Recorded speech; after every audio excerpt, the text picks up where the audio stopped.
Back here in our nation's capital, the president set to address the nation this evening. He'll tout what he views as early wins and where he plans to go from here. On the other side of the aisle, some Democrats have a different but nearly identical message. When I win, I will immediately bring prices down starting on day one.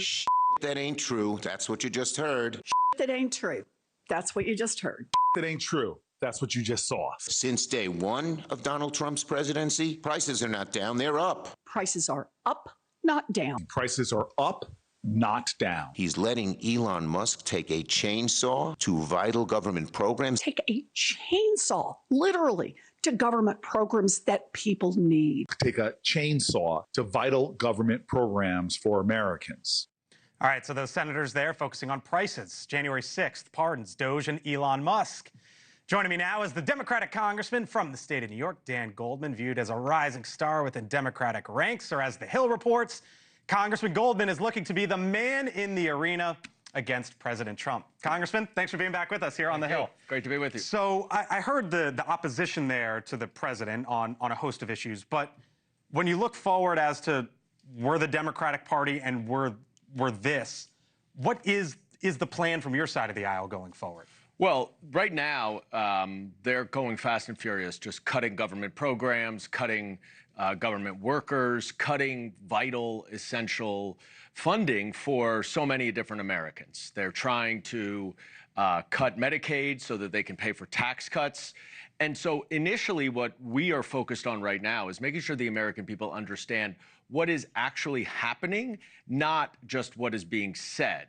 Because what is being said is not at all what is actually going on. And so that's why we're focused on prices. We're focused on the cost of eggs, prescription drugs, groceries, rent, housing. Is that a bit of defense, though, versus offense and saying, look, here's how we would change things and how we would fix it?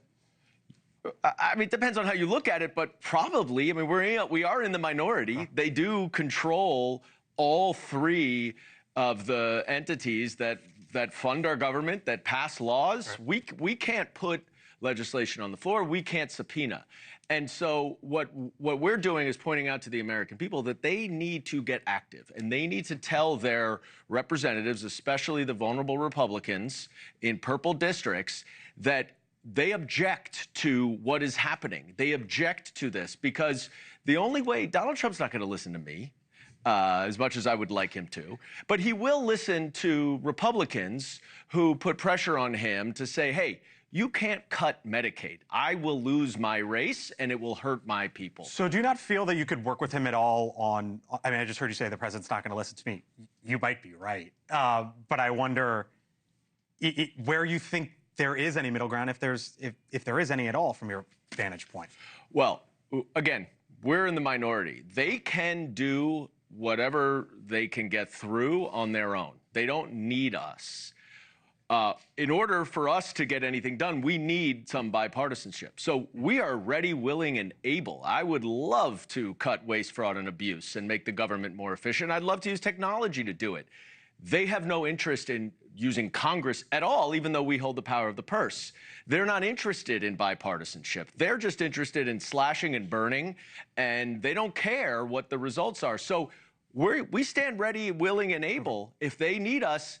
And if they do need us, then they are going to need to come with some bipartisan proposals. Let me leave you with this. Do you give the president any credit on the border? Because when you talk about slashing and what he's done, the numbers speak for themselves. 200, 300 encounters per day on average.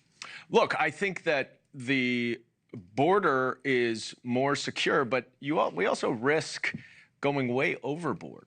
And there are people, 25% of asylum applicants are granted asylum because they have legitimate fears of persecution at home.